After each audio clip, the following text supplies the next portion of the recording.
Lucas capítulo 4, versículos 16 a 21. Lucas capítulo 4, abre comigo. Lucas capítulo 4, os versículos 16 a 21. Quero falar nessa noite sobre uma cosmovisão de Cristo. Cosmovisão de Cristo, uma maneira de enxergar segundo Cristo. Eu creio grandemente que a palavra de Deus, ela é um banquete para todo aquele que está faminto. E é muito bom saber que é o contrário das festas de final de ano, onde a gente vai se alimentando, e aí passa numa festa, um encerramento da empresa, da igreja, do hub, e a gente chega no final do ano e mais comida, e parece que a gente já fica cheio, né? A gente não aguenta mais ver um monte de coisa boa, mas com Deus é o contrário. Quanto mais a gente se alimenta, mais fome a gente tem. Quanto mais a gente se enche do Senhor, mais espaço tem, e Deus vai criando ambientes para que Ele mesmo possa derramar sobre a nossa vida. Se você está faminto, Deus tem algo para derramar nessa noite. Do mesmo jeito, a palavra de Deus é como uma espada afiada. Ela é como se fosse, aplicando aos nossos dias, como um bisturi cirúrgico, que vai nos lugares exatos onde é necessária a sua ação, e ela nos transforma, ela toca, ela muda realmente de dentro para fora. Que você abra o seu coração para aquilo que o Senhor tem para fazer. Lucas 4, 16 a 21 diz: Ele, Jesus, foi a Nazaré, onde havia sido criado. E no dia de sábado entrou na sinagoga, como era do seu costume, e levantou-se para ler. Foi-lhe entregue o livro do profeta Isaías. Abriu e encontrou o lugar onde está escrito: O Espírito do Senhor está sobre mim, porque Ele me ungiu para pregar boas novas aos pobres. Ele me enviou para proclamar liberdade aos presos e recuperação da vista aos cegos, para libertar os oprimidos e proclamar o ano da graça do Senhor, ou o ano aceitável do Senhor. Então ele fechou o livro, devolveu ao assistente e assentou-se. Na sinagoga todos tinham os olhos fitos nele, e ele começou a lhes dizer: Hoje se cumpriu a escritura que vocês acabaram de ouvir. Feche teus olhos comigo. Senhor poderoso, apresentamos diante de Ti a Tua palavra e clamamos: venha aplicá-la, Senhor, às nossas vidas e aos nossos corações, que tenhamos, Senhor, em Teu nome, a nossa cosmovisão, a nossa maneira de enxergar transformada, para sermos alinhados com aquilo que o Senhor tem, em nome de Jesus. Essa palavra cosmovisão, ela se refere, tem sido muito usada nos nossos dias, ela se refere à maneira de enxergar. Ela se refere basicamente aos óculos com os quais nós enxergamos a vida. Ela tem a ver com a nossa mentalidade, ela tem a ver com o nosso sistema de crenças, ela tem a ver com aquilo que nós construímos e a maneira como nós interpretamos os fatos da vida, como nós interpretamos as coisas ao nosso redor. É como se fosse um óculos em que, se você coloca um óculos azul, tudo fica azulado. Você coloca aqueles óculos de dirigir à noite, que usava antigamente amarelo, tudo fica mais claro, tudo fica mais amarelado. E a cosmovisão é muito importante, esses óculos são muito importantes, porque muito daquilo que a gente está perdendo do reino de Deus, daquilo que Jesus veio trazer, tem a ver com a nossa falta de uma cosmovisão de Cristo. Jesus veio para transformar a maneira das pessoas enxergarem. Eu, esses dias, vi um vídeo de um narrador de futebol. O narrador de futebol estava narrando um jogo da primeira divisão do Campeonato Mineiro. E ele começou a reclamar, e ele olhava e falava: mas está tudo muito escuro nesse estádio. O pessoal desse time, administrador desse estádio, tem que começar a olhar melhor para essa iluminação, porque assim fica difícil para o jogador jogar, fica difícil para a gente trabalhar, está muito difícil aqui.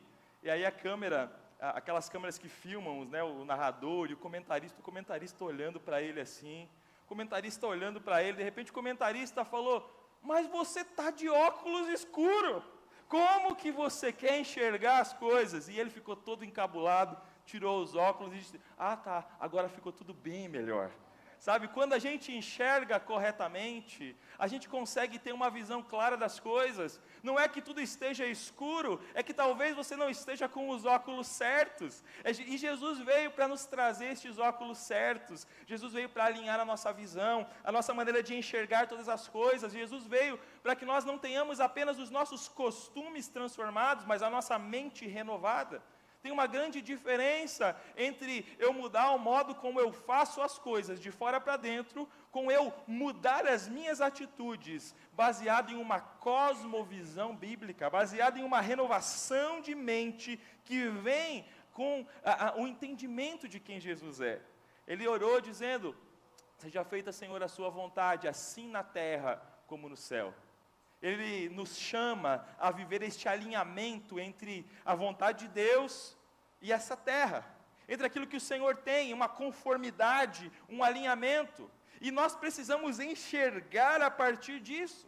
Jesus veio trazer uma nova cosmovisão, algo que vai muito além da religião e da religiosidade, algo que vai muito além dos costumes, algo que vai muito além dos símbolos da religião, algo que vai muito além de um jeito de falar, um jeito de pensar, um jeito humano de se viver a vida. Um exemplo disso muito claro, conta-se que alguns missionários foram pregar no sul do Pacífico, naquelas ilhas remotas, e eles pregaram a palavra durante algum tempo, e algumas pessoas parecem ter se convertido, e eles saíram de lá, e depois de algum tempo, eles voltaram para conferir como estava aquela situação. E quando eles voltaram, eles logo foram surpreendidos com cada uma daquelas pequenas casas, com uma cruz branca pintada na frente dessas casas. E eles ficaram muito surpresos com aquilo, e eles logo se alegraram com isso, e então eles foram conversar com os residentes daquele lugar.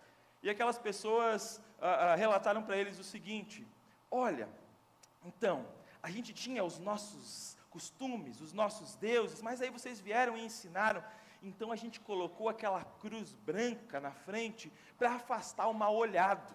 A gente colocou aquela cruz branca, porque aí é só isso que a gente precisa. Sabe, eles trocaram os seus deuses pagãos por um símbolo. Eles trocaram aquilo que eles entendiam por uma nova maneira, externamente, mas eles não compreenderam uma visão que vai de dentro para fora, transformando. Sabe que no Brasil nós temos vivido um fenômeno interessante, de um grande crescimento do povo evangélico, do povo cristão, as pessoas muito mais atentas a isso, um crescimento que tem se refletido nos índices do IBGE. Mas hoje tem se cunhado um termo que para nós cristãos não é nada interessante, que é o cristão de IBGE. É o cristão que diz: você, qual é a sua religião? E ele diz: eu sou cristão.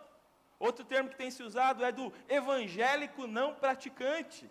Veja só, como eu viver o evangelho e eu não buscar ser um praticante daquilo que o Senhor tem para a minha vida. Anos atrás, gente, 16, 17 anos atrás, eu trabalhava gerenciando uma auto center, e nós atendíamos várias pessoas lá da cidade, da região, e chegou em determinado dia, isso era muito comum, mas a primeira vez que aconteceu me chocou muito. Chegou em determinado dia uma pessoa com o carro todo sujo, com o carro todo quebrado, balançando assim, o pneu todo arrebentado, entrou lá e falou: ufa, pode mexer aí para mim, ufa. E aí eu perguntei o que tinha acontecido. E aí ele já: então, irmão, falei: opa, sabe que eu sou crente, né? O que aconteceu aqui? Ele falou: então, irmão, Deus foi muito bom. Por quê? Porque nós estávamos com o contrabando, né? Ele está falando da muamba, né? A gente estava lá e Deus abençoou que eles só pegaram o batedor que ia na frente. Deus abençoou que eu consegui fugir, me livrou da polícia. Então, irmão, sabe, aquilo foi muito chocante para mim, porque aquela pessoa, ela tinha um linguajar evangélico. Ela sabia alguns textos bíblicos, mas ela aplicava do jeito errado. Ela sabia os trejeitos evangélicos, mas o seu coração e a sua ação ainda continuavam do jeito que o mundo vivia. A gente vê isso acontecendo. Eu vi um vídeo de alguns traficantes do Rio de Janeiro se reunindo antes de uma operação deles, cada um com a sua AK-47 na mão, e eles se reunindo e orando: Deus abençoe e tal, em nome de Jesus, amém. E aí saíram para praticar os seus crimes. Um outro vídeo de uma menininha de talvez 6, 7 anos de idade, e que ela foi surpreendida por alguém filmando ela assim de trás da porta, e ela estava dançando um funk, cantando um funk com letras terríveis. E ela cantando e dançando aquele funk, e de repente ela viu a câmera, ela falou assim, para de filmar que eu sou da igreja. Quer dizer, o que essa criança estava aprendendo? O que essa criança está vivendo? Que eu posso ter uma vida com Jesus e uma vida sem Jesus. E o que o Evangelho, o que a missão de Jesus tem para trazer para nós, é uma vida só. É uma transformação que vem de dentro para fora. Eu acho lindo e maravilhoso a maneira como o Evangelho é ensinado e vivido por vocês nessa igreja. É claro, é perceptível um Evangelho que vem de dentro para fora. Que não é pregado por causas exteriores, que não é pregado para que você simplesmente mude a sua religiosidade, mude os seus costumes, mas não o seu coração. Mas veja bem, o Evangelho é de dentro para fora. Ele é de dentro para fora. Quer dizer que ele começa dentro, o Senhor faz uma obra na nossa vida, no nosso coração, esse Jesus que salva, que cura, que liberta, faz esta obra, mas ela vai aparecer. E ela vai aparecer lá no seu trabalho, ela vai aparecer na maneira como você lida com os seus filhos, ela vai aparecer na maneira como você trata a sua esposa e o seu marido, ela vai aparecer na sua disposição de servir por uma causa muito maior que você, que é a causa do Evangelho. Ela vai ser de dentro para fora. Jesus veio trazer o céu para a terra, veio aproximar-nos de Deus, ele veio trazer uma nova cosmovisão. Jesus entra na sinagoga, abre o que para nós hoje é Isaías capítulo 61, ele achou essa parte desse texto maravilhoso, e ele veio mostrar o que ele tinha para fazer. A Bíblia diz que ele veio anunciar o ano da graça do Senhor, ou o ano aceitável do Senhor. Você já leu isso? Já leu isso? Ele veio trazer o ano aceitável do Senhor. Do que Jesus estava falando aqui? Os judeus sabiam claramente do que ele estava falando. Os judeus trabalhavam 6 dias e descansavam o 7º dia. Os judeus aravam e cultivavam a terra por 6 anos, mas eles descansavam no 7º ano. E existia uma lei de Deus e tudo que Deus fazia, Deus estava apontando para o futuro, que era chamado do jubileu. Já ouviu falar do jubileu? Quem já ouviu falar do jubileu? Eu não estou falando daquele corvo do pica-pau. Já ouviram? O jubileu está estranho hoje. Não é esse que eu estou falando.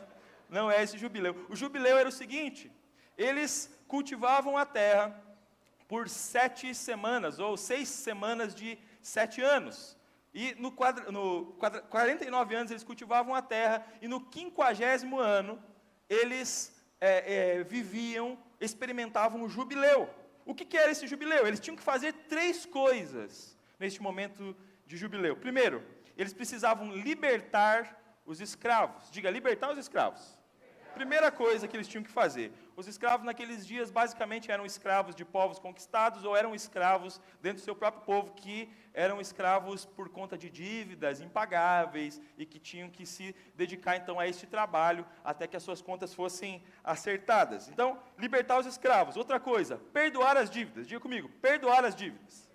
Aqueles que tinham dívidas, chegava o ano do jubileu, essas dívidas eram perdoadas, é como se elas caducassem. Terceira coisa que acontecia nesse ano do jubileu, eles precisavam devolver as terras ao dono original. Diga, devolver as terras. Eles devolviam as terras ao dono original, para que as tribos continuassem com a sua herança, para que nenhuma delas sumisse por problemas de administração, ninguém seria miserável a sua vida inteira, eles voltavam a um estado original. Isso é o que acontecia neste ano do jubileu, neste ano aceitável do Senhor, neste ano da graça do Senhor, que nós lemos Jesus trazendo aqui. Agora vamos olhar para os nossos dias e para a cosmovisão dos nossos dias. Sabe, uma pergunta que as pessoas costumam fazer é: o que eu vou ganhar com isso? O que eu vou ganhar com isso? Tem que ficar até um pouco mais tarde no trabalho, o que eu vou ganhar com isso? Uma amizade, o que eu vou ganhar com isso? O que essa pessoa pode me oferecer? Uma oportunidade de ofertar, o que eu vou ganhar com isso? Sabe, uma mentalidade utilitarista se apresenta de uma maneira muito forte nos nossos dias. E aqui está uma diferença muito significativa entre a cosmovisão humana e a cosmovisão de Jesus. A diferença está em que, quando Deus mandou eles fazerem estas coisas, libertarem os escravos, perdoar as dívidas e devolverem as terras aos donos originais, o que ele estava falando? O argumento de Deus para isso não foi assim: o que vocês vão ganhar com isso? O argumento de Deus foi: vocês vão libertar os escravos, porque vocês eram escravos no Egito, e eu libertei vocês. Vocês vão perdoar as dívidas, porque eu tenho perdoado vocês. Quando vocês trazem o cordeiro anualmente para ser sacrificado, vocês não mereciam a vida, mas eu concedo a vida a vocês. E esse cordeiro nós sabemos que apontava para aquele que haveria de vir, o Cordeiro de Deus que tira o pecado do mundo. A terceira coisa, eles devolviam a terra. É como se Deus estivesse dizendo: tudo é meu, tudo que você tem é meu, tudo que você faz para minha glória, a terra é minha, eu concedi a vocês, essa terra que mana leite e mel é minha, e eu concedi a vocês. E agora, vocês que são os meus filhos, vão fazer exatamente o que eu faço. Vocês que são os meus filhos, vão de dentro para fora expressar quem eu sou. Você viveu uma transformação com Jesus. Jesus transformou a sua vida, tem transformado a sua vida, a sua casa, a sua família. Eu quero dizer para você que Ele é poderoso para transformar.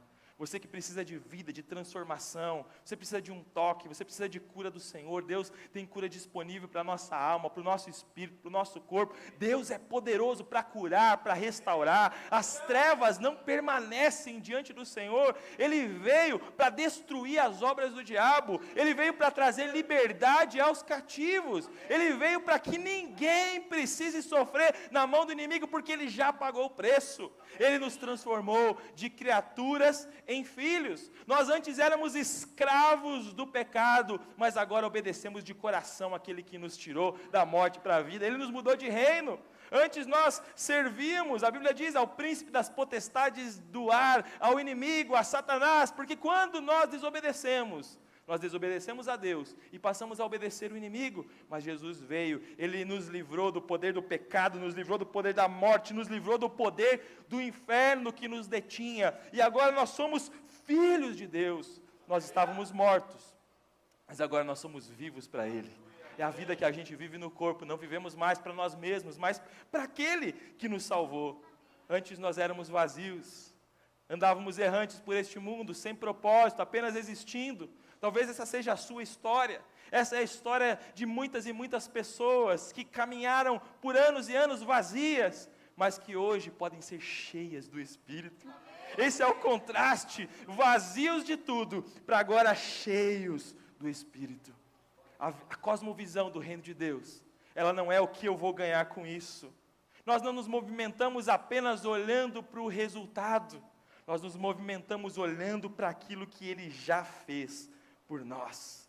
Jesus chegou, leu aquela passagem de Isaías e disse: eu cheguei, eu estou aqui, as coisas mudaram, o reino de Deus está aqui, o reino dos céus está próximo de vocês.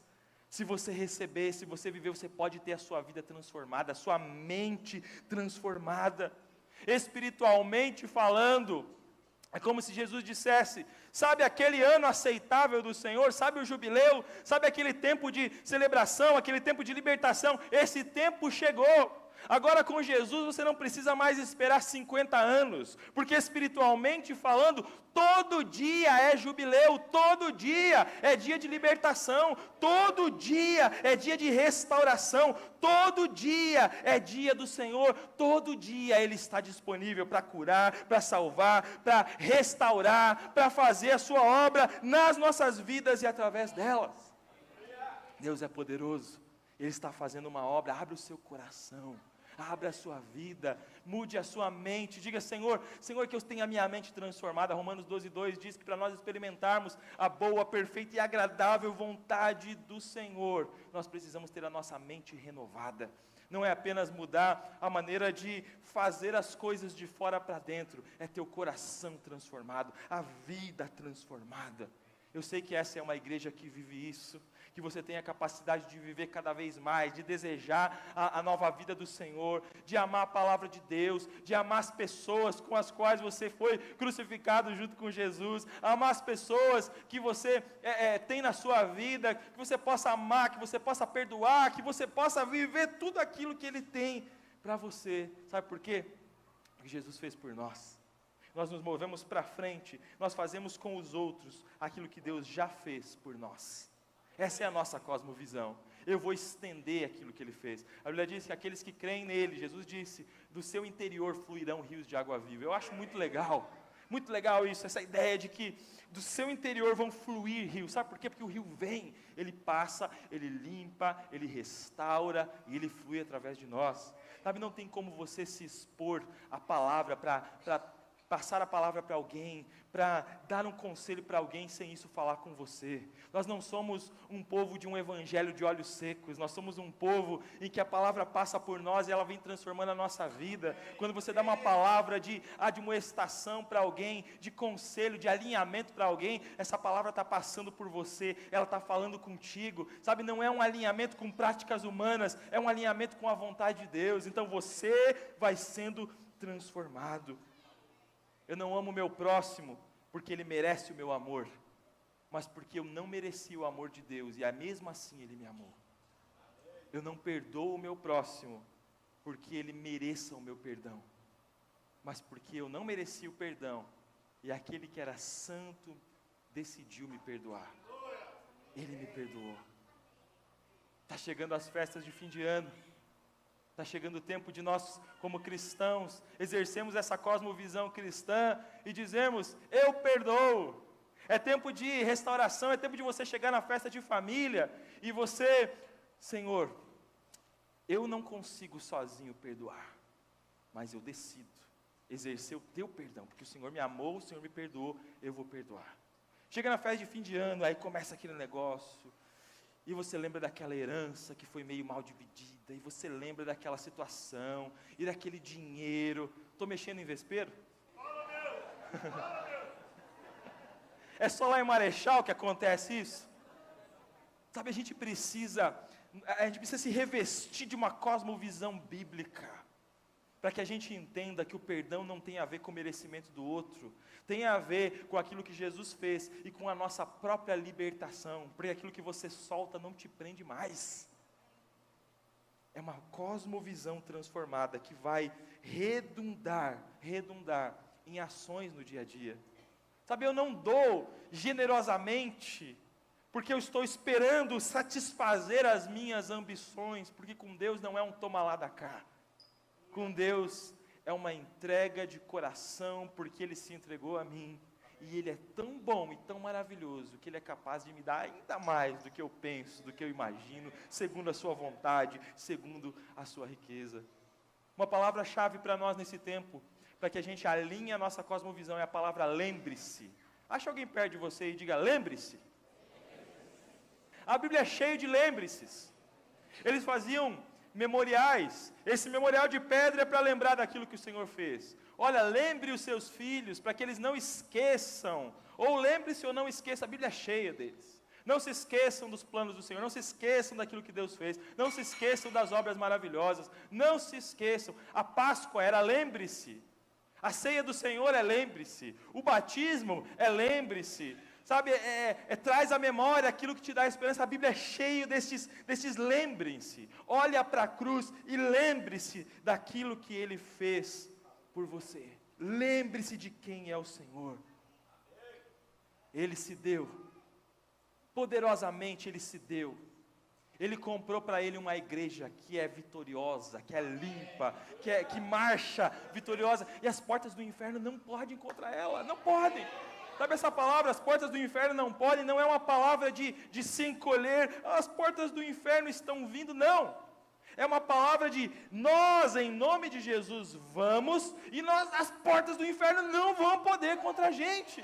Sabe, é poderoso ver o que Deus está fazendo no meio dessa igreja, nessa cidade. sabe, vocês estão avançando, vocês estão caminhando, pastor, você está caminhando, pastor, vocês estão caminhando, vocês estão avançando, as portas do inferno não prevalecerão contra vocês, não prevalecerão, sabe, é muito maior, Jesus é poderoso, aleluia, muito maior é aquele que está em nós, do que aquele que está no mundo, muito maior. Sabe, não se amedronte com as obras do inimigo, não se amedronte com aquilo que ele está tentando fazer, nós não nos movemos com uma reação às obras de Satanás, nós nos movemos como uma reação às obras de Jesus. Ele comprou, Ele pagou o preço, Ele conquistou a liberdade, então é o caminho livre, e essa igreja, de uma maneira poderosa, hoje em vários lugares, em várias cidades, a verdade igreja se reúne como um resultado de um sonho de Deus, levando a liberdade por meio de conhecer a verdade do Senhor. Quanto mais nós conhecemos a verdade, mais livres nós somos. Avance, creia, caminhe, porque Deus é conosco, porque Deus é contigo, porque Ele está fazendo uma obra poderosa. Mas só é possível eu viver a cosmovisão, eu viver a comissão, eu viver o plano que Ele tem para a minha vida, se eu entender de verdade o Evangelho, se eu compreender o que Ele fez por mim, se eu entender o seu coração. Sabe, tem gente que acha que deve um pouquinho para Deus, tem gente que acha que deve 10 para Deus. Sabe, como é que é teu nome, meu irmão? Você de boné aqui? Mateus. Digamos que o Mateus me devesse 10 reais. 10 reais. E eu falo, Mateus, sabe aquele 10? Não precisa me pagar. O que ele ia fazer? Beleza, obrigado, valeu. 10. Agora, se o Mateus me devesse 100 reais, eu falo, Mateus, 100 reais, não precisa me pagar, cara. Não precisa. Pô, legal, cara, obrigado. Toma um chiclete aqui para você. Mateus, você me deve 1.000 reais. E eu digo, Mateus, você não precisa me pagar. Você não deve mais nada para mim. Que legal, obrigado. Obrigado, vou comprar uma caixa de bombom para você. Obrigado. Mateus, você me deve 10.000 reais. E eu digo, não precisa me pagar, Mateus. Você não deve mais nada. Então, Mateus, poxa, vou te chamar lá em casa para tomar um café, de repente, bem ajeitadinho, sai até um churrasquinho, né? 10.000? Sai até um churrasquinho, né? E se eu dissesse para cada um de vocês que é como se a gente devesse 5 bilhões de reais? Mateus, você me deve 5 bilhões de reais. Você não precisa mais me pagar. Você está perdoado. Sabe, tem gente que acha que deve 10 para Deus. Tem gente que acha que o Evangelho é barato, ele é de graça, mas alguém pagou o preço, Jesus pagou o preço, Ele conquistou. Quando eu entendo que a minha dívida era impagável, a minha resposta é, como eu não vou dar a minha vida por aquele que me amou primeiro? Como eu não vou amar se Ele me amou quando eu não merecia? Como eu não vou me entregar? Algumas pessoas olham para os filhos de Deus e elas começam a se perguntar por que eles amam desse jeito, por que eles contribuem desse jeito, por que eles servem desse jeito, por quê? Você já parou para pensar no seu porquê? A sua cosmovisão, ela vai passar pelo seu porquê. Nós nos movemos para o futuro com base naquilo que Ele já fez por nós no passado. Ele já conquistou. Porque nós amamos? Porque Ele nos amou primeiro. Porque nós perdoamos? Porque nós somos perdoados. Porque nós nos reunimos? Porque aqui o Senhor ordena a sua bênção, a gente recebe os códigos para que a gente possa lutar as guerras do dia a dia, para que a gente possa avançar contra as portas do inferno. Por quê? Porque nós servimos nos ministérios, porque nós nos doamos, porque nós amamos as pessoas, porque nós discipulamos, porque nós cuidamos uns dos outros, porque nós contribuímos financeiramente, porque nós demos aos cultos. Porque Ele já pagou o preço, porque nada pode nos separar do amor de Deus que está em Cristo Jesus, porque você foi chamado, você foi comissionado. Jesus disse, assim como o Pai me enviou, eu envio vocês. Diga eu fui enviado, assim como Jesus foi enviado, eu sou enviado. Para quê? para pregar as boas novas aos pobres, Ele me enviou para proclamar liberdade aos presos e recuperação da vista aos cegos e para libertar os oprimidos. Você é amado, é chamado, é transformado e é comissionado para ir e dar frutos, comissionado para ir, para avançar, para caminhar, para conquistar para o Senhor, para fazer a diferença nos seus ambientes. Essa é a sua cosmovisão. Tudo aquilo que você faz, você passa a fazer para a glória de Deus. Amém? Você está comigo nisso? Glórias a Deus por isso. Quero chamar a tua atenção para um último ponto. Nós precisamos, dentro da cosmovisão de Jesus, ser satisfeitos nele, satisfeitos no Senhor.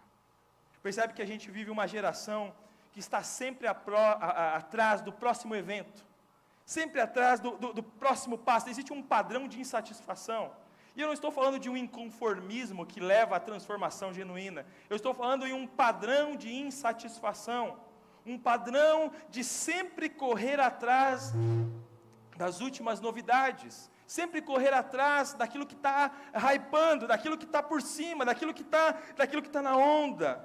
É como se as pessoas dos dias de hoje fossem correndo atrás, lembra daqueles burrinhos que iam atrás de uma varinha com uma cenourinha na frente? É como se elas fossem sempre atrás disso. Você vai ver isso nas festas de família, chega lá um menino, uma certa idade, aí sempre tem aquela tia, né, que chega e pergunta, e as namoradinhas, como é que tá? E aí? Nunca vi esse menino aí com uma namoradinha. E aí? Aí ele fala, não, próximo ano, nem que eu tenha que alugar uma, mas eu vou trazer uma namoradinha aqui para a festa de Natal. E aí ele vem com a namorada e tal. E aí? Vai namorar mesmo? Não vai casar não? Não, eu vou casar, eu vou convidar ela e tal. Aí ele vai e casa. E aí quando casa, pergunta o quê? E os filhos, vão vir quando? Aí ele vai e tal, tem o filho, ano que vem eu vou vir aqui, vou vir trocar fralda na cara dessa tia aí, né? Eu vou, ele vem com o próximo filho, chega tudo esgualepado lá, ele, a esposa, e ele fala assim, ih, só um, tem que ter um irmãozinho para fazer companhia, e por aí vai. É um padrão de insatisfação.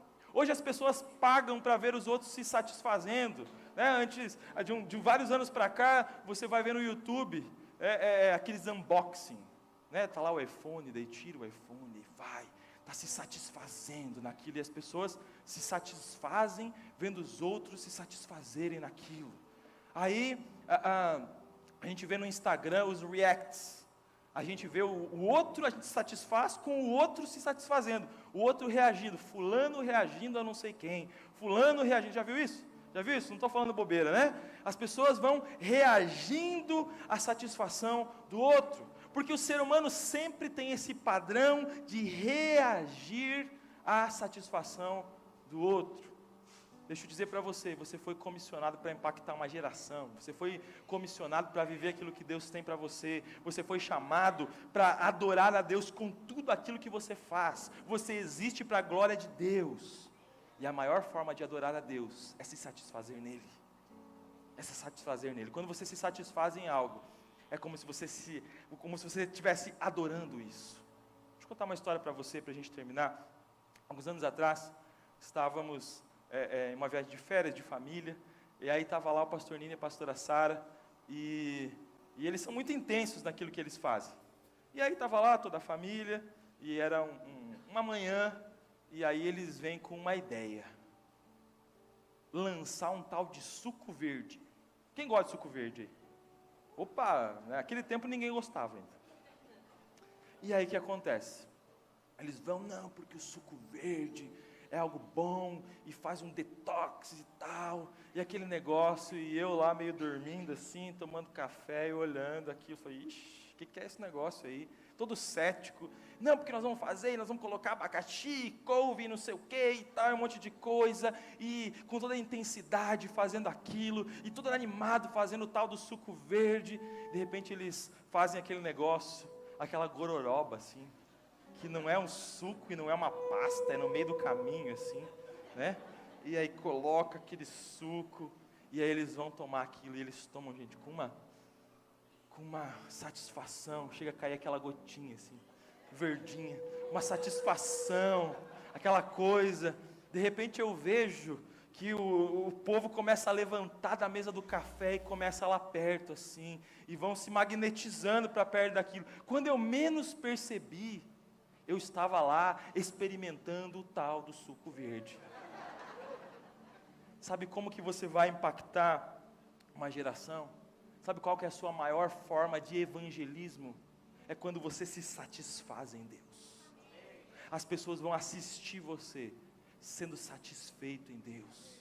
Deus é tudo que eu preciso. Deus é tudo que eu tenho. Senhor, a minha satisfação não está naquilo que as tuas mãos podem me dar. A minha satisfação está em Ti. Tudo que o Senhor me dá, eu recebo e eu vivo para a Tua glória. Eu me satisfaço em Ti, Senhor. Não importa como esteja a situação, não importa como esteja o vento lá fora, Senhor, eu me satisfaço em Ti. Fique de pé. Vamos responder ao Senhor essa palavra.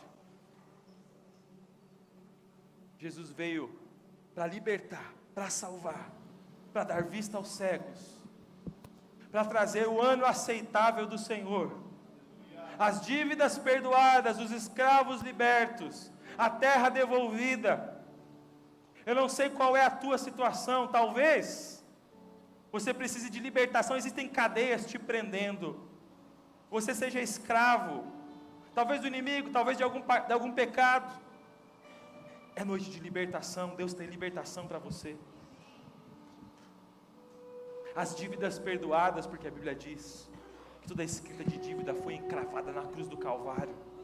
Ele nos perdoa. Arrependam-se, pois, e creiam, para que os vossos pecados sejam cancelados, e venha sobre você o Espírito Santo de Deus. A gente troca uma vida vazia por uma vida cheia do Espírito Santo de Deus.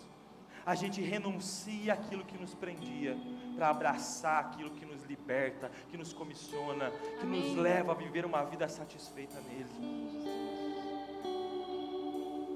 A terra era devolvida. A intenção de Deus lá do começo sempre foi que nós usufruíssemos, que nós comêssemos o melhor dessa terra, que nós vivêssemos em abundância, tudo aquilo que Ele tem, as bênçãos espirituais, as bênçãos que nesta terra mesmo nos levam a entender um pouquinho da grandeza de Deus. E muitas vezes nós estamos vivendo presos. Além disso, chegou o jubileu, Jesus chegou, o ano aceitável, o ano da graça do Senhor já está aqui, o Espírito Santo se move. Fecha os teus olhos, se coloque diante de Deus, clame por Ele, clame por Ele, clame pelo Senhor, clame pela sua graça, clame pelo seu poder, clame pelo seu toque, pela transformação que só Ele pode fazer na sua vida. Qual é a sua área? No que você tem se satisfeito? Talvez você tenha buscado satisfação em tantas coisas, em tantas pessoas, em tantas áreas. É tempo de dizer: Senhor, eu quero me satisfazer em Ti. Tu és tudo que eu tenho, Tu és tudo que eu preciso, Senhor. Vem, Senhor. Fonte de águas vem com o Teu rio, Senhor. Eu quero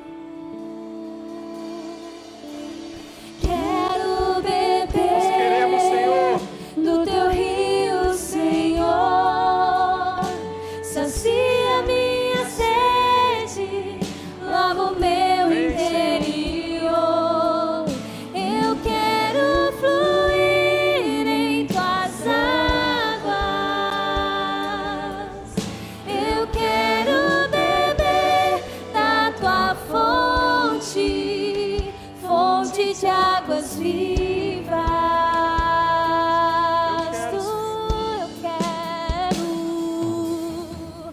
Quero beber do Teu rio, Senhor.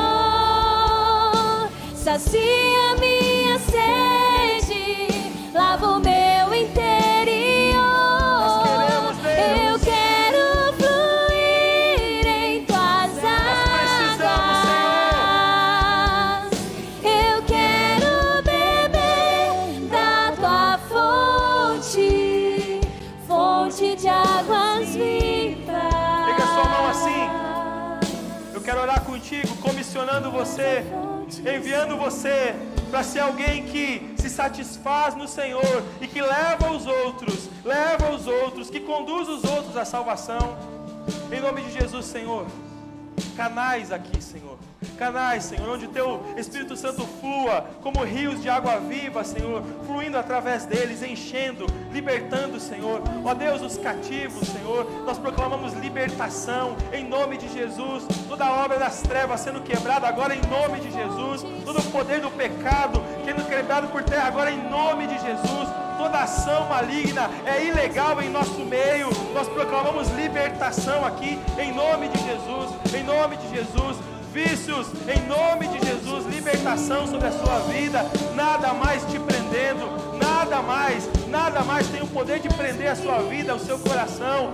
Falta de perdão, amargura, ansiedade, medo, vai embora agora em nome de Jesus. Libertação para a sua vida, um rio do Senhor enchendo o seu coração, capacitando você para viver toda boa obra, para pregar o Evangelho, para ser cheio do Espírito e derramar onde quer que você esteja, para a glória do Senhor, em nome de Jesus, em nome de Jesus.